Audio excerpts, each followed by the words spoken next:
Guys, I'm going to be honest. I've made this take 50 million times. I know it's a shitty way to start the video, but I've made this take 50,000 times at this point. I am here to give you a George R. R. Martin update. A George R. R. Martin update, not a Game of Thrones update, not any of his works update. This is going to be him in court and several other people in court against OpenAI.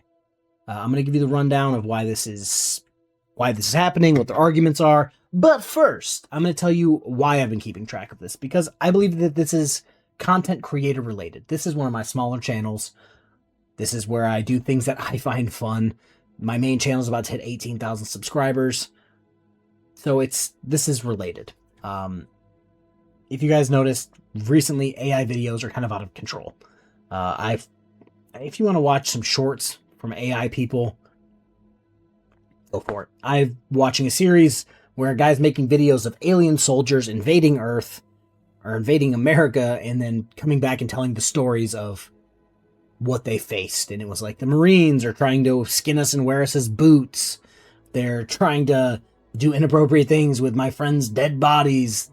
A Waffle House employee is taking out squads of us with a frying pan, shit like that. Sure, that's good for like a minute and a half short. Great.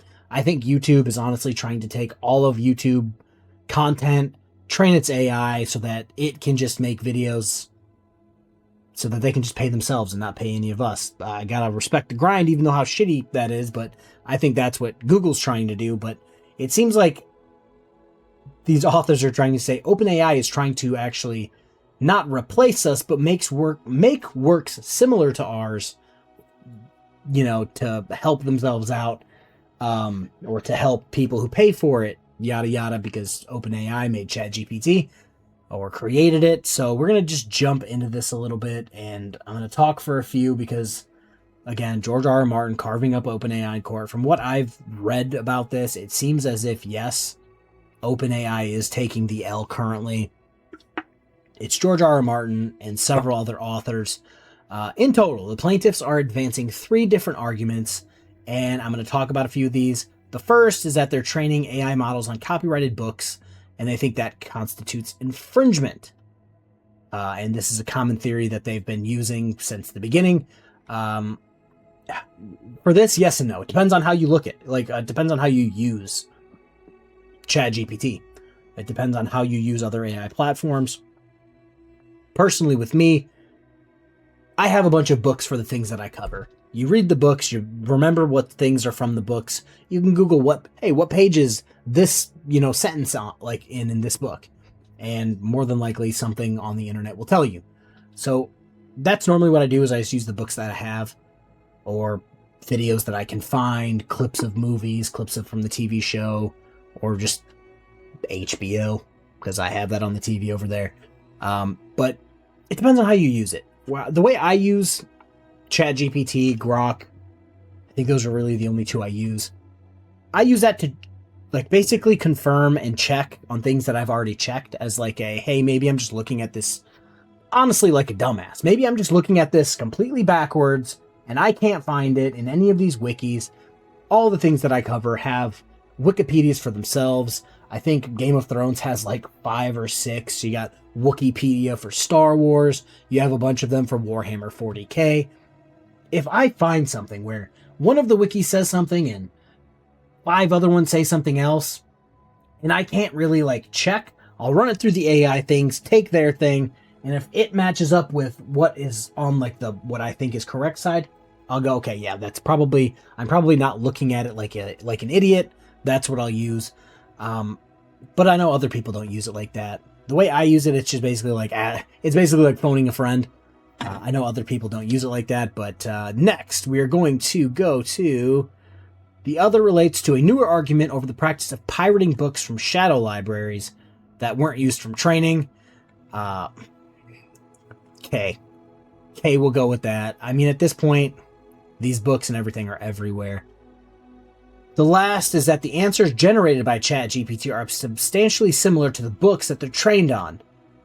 This directly links to the first part where I don't think if OpenAI buys the entire George R. R. Martin library, trains its ChatGPT, its AI, to answer direct questions like, hey, where was Robb Stark killed in the book? Where was he killed in the TV show? And it answers this place, this time in this book. I don't really think they have an argument for that. But if they're like, hey, can you write me a book similar to Game of Thrones? And they write you a book that's like the Temu version of Game of Thrones, yeah, they could probably get in some trouble for that. So, I believe this is the first one. Again, it depends on how you use it. The theory over the illegal downloading of books has changed over the course of the litigation. At first, lawyers for the authors directly connected the piracy of OpenAI's training of its models under a single umbrella, but the various class actions against OpenAI and Microsoft were consolidated. Well, that's not good. Again, if they bought the books and they trained their AI using those books, it's really hard to make any type of argument. But again, for this part, it depends on how you use it. I wanted to get into this specific part right here where this person sued this person for allegedly illegally downloading millions of books, which I think would be a gigantic problem if a company is not even paying you for your works, but just downloading them illegally to use that knowledge. Like I said, if OpenAI wants to buy every single book George R.R. Martin ever wrote, every Tolkien book, so that it can train its thing to answer questions, I have no problem with that. I don't think anybody has any problem with that because they're simply phoning a friend. But this person settled with this company for $1.5 billion, which doesn't solve anything. I know $1.5 billion is a big check, but that's not solving anything because more than likely, this company is just going to go right back on doing what they're doing and hoping nobody else catches them. Now, this is going to be, again, George R.R. Martin related down here. Okay. It can be found to infringe upon the books they're trained on. It pointed to chatbot summaries of the book, where it gives you members of the Night's Watch, a sworn brotherhood tasked with defending the realm from threats beyond the wall, a giant ice structure in the north, are attacked by mysterious and deadly creatures known as White Walkers, thought to be legends, yada yada. I think AI summaries of things, kind of shitty. You see it all the time on YouTube videos. I've noticed a lot of YouTube videos where it gives you the AI summary of the video, and it's like, or you could just have people read the description, read the title and thumbnail, and then watch the fucking video. Or, I know Google's doing it. You Google something, and then it gives you, like, what it thinks you want. And it's like, no, I don't want you to send me what you think. I want you to get the article it came from so that I can look at the article, because I'm looking for the information, not you winging it. So yeah, I think summaries are shitty. This is a part that I think is going to fall apart I hope they don't use this, because this is going to be really shitty, because I think this is 100% fair use. Outlines for potential sequels to Martin's works played a part in the decision. Now, if you are, how to say this, if you are creating in my head, this is like a what if video. I've done a dozen what if videos where you just cut in the timeline and just say, what if this happened? What if Stannis decided not to do this and did this instead? What if Robb Stark, right there in the example, creates a surprise alliance with Renly Baratheon's remaining supporters?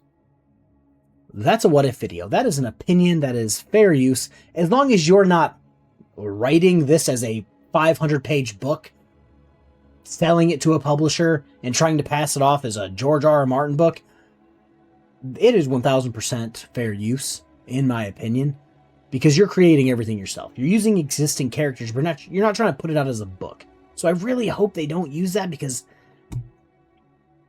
if the court thought in this $1.5 billion settlement that a company illegally downloading millions of books so that it could use it to then answer questions, if they think that's fair use, I'm pretty sure the court's going to go, oh, somebody making a completely new set of series, that's going to be fair use on the internet, as long as they're not doing, like what I said, making a whole book and passing it off as a George R.R. Martin book. Or if they're not binding it at all and trying to pass it off as their own book, because if you're writing a 500-page book, that would kind of be shitty. But yeah, I think that would 100% be fair use. Again, I'll try to keep track of this because I think this, again, has gigantic repercussions for YouTubers, content creators, TikTok people, because we already, for the majority of the people that I talk to, already think Google is taking our content and training their AI models so that they can just replace us for cheaper, basically. We all think that that's happening. So this is kind of a, oh, the courts think that even that's scummy. Okay, good. I'm glad the court is already making case law for something that may take place in the future. So that's that. I don't know what to say. That's the video. I tried to make it as short as humanly possible. This is the new office. That's all I got, guys. Have a good rest of your day. Peace.